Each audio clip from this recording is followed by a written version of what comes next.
todavía soñamos, todavía esperamos.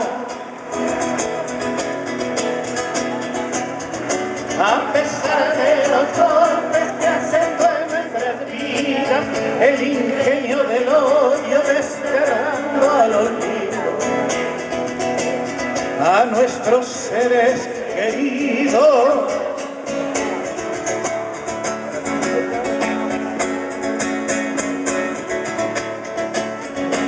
Todavía cantamos, todavía pedimos, todavía soñamos, todavía esperamos.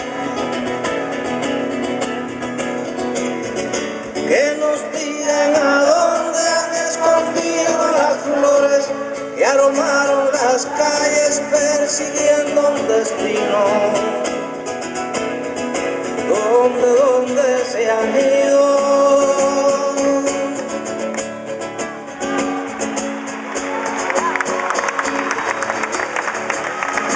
Todavía cantamos, todavía pedimos, todavía soñamos, todavía esperamos.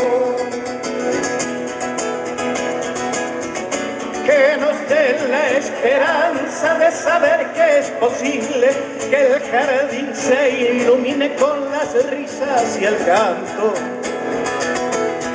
de los que amamos tanto.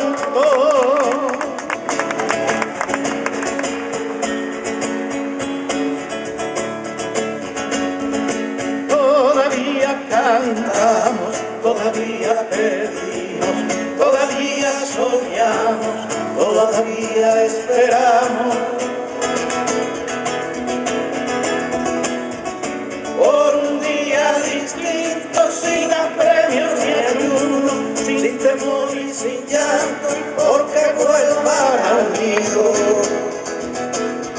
nuestros seres queridos.